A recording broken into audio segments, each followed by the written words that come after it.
नमस्कार। मैं सुनील कुमार कवि सम्मेलन के माध्यम से देश के सभी भागों में जाता हूँ। अटक से कटक तक, जम्मू कश्मीर से कन्याकुमारी तक।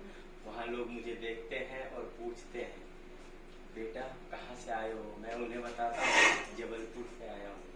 वो पूछते हैं, बेटा वहाँ देखने लायक क्या क्या चीज़ें हैं? मैं उन्हें बताता हूँ खटारा बसें।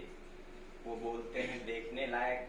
मैं बोलता हूँ हाँ, आपके यहाँ चलती है और हमारे यहाँ होती है। चल गई तो चल गई, नहीं तो खड़ी है।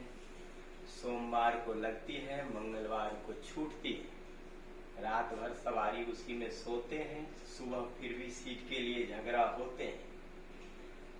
मैं रात भर सो कर के सीट लूट लिया किसी तरह। हम और बेगम बैठे थे। सुबह एक भाई साहब आया और बोले, भाई साहब ये सीट मेरी है। मैंने कहा क्यों? टिकट तो मैंने भी लिया है। उन्होंने बोला, भाई साहब मैंने इस पे रुमाल डाला।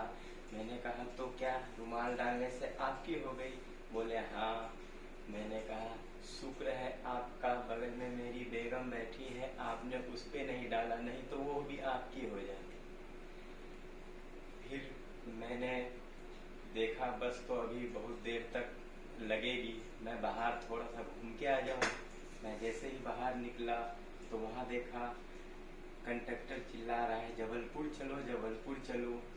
मैंने कहा मुझे तो रामपुर जाना है। तो उन्होंने कहा कि अभी बैठो आप। मैंने कहा लेकिन आप तो कह रहे हो कि बस जबलपुर जाएगी और आपने बोर्ड भी जबलपुर का लगा रखा है। तो उन्होंने कहा आपको बस में बैठ के जानी है या बोर्ड पे बैठ के जानी है? तो फिर मैं बस में आके बैठ गया।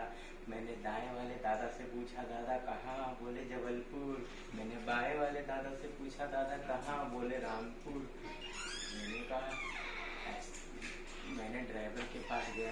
मैंने कहा आप तो जबलपुर की भी सवारी भर रहे हो, इधर रामपुर की भी सवारी भर रहे हो, बस जाएगी कहाँ? बोले अभी चुपचाप से बैठ जाओ, जहाँ की सवारी ज्यादा होगी बस वहीं जाएगी। बैठ गए हम, बस चल पड़ी। बिना कांच की खिड़कियां और बिना दरवाजे की बस। बिना कांच की खिड़कियां और बिना दरवाजे की बस गजब की जच रही थी। ड्राइवर को छोड़ करके बाकी पूरी बस हिल रही थी। हमने ड्राइवर के पास गया, उनसे पूछा कि भाई साहब इसमें तो माइलोमीटर भी नहीं है, स्पीड कैसे मालूम करते हो? बोले भाई साहब बहुत सिंपल है, बस के साथ मैं हिलूं तो समझना 20 पे और स्टीयरिंग के साथ मैं हिलूं तो समझना 50 पे।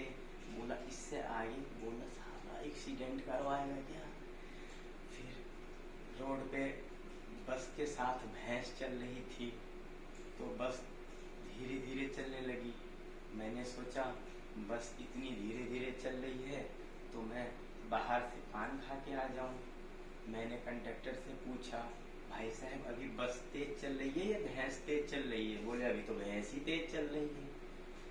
तो मैंने कहा जब तक मैं पान खा के बाहर से आता हूँ दौड़ करके पकड़ लूंगा।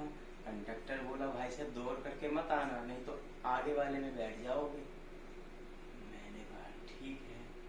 अब बस को देख करके सामने से कुछ भैंस आ गई। बस ने भैंस को देख करके अचानक बिचक गई।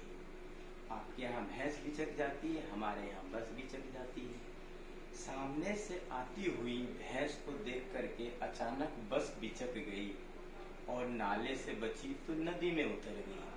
अंदर जितने भी बच्चे थे सब रो रहे थे, बाकी के आदमी छत पे बैठ के कपड़े धो रहे थे। कंडक्टर ने भी एक साबुन का टिकिया निकाल कर लाया और खूब नहाया। कुछ लोगों ने पूछा, भाई साहब नदी से बाहर बस को कैसे लाओगे? बोले धक्का कौन तुम्हारे बाप लगाएंगे। जैसे ही नदी से बाहर बस को लाया सभी को खुशी का माहौल नजर आया। धन्यवाद दोस्तों, मैं सुनील।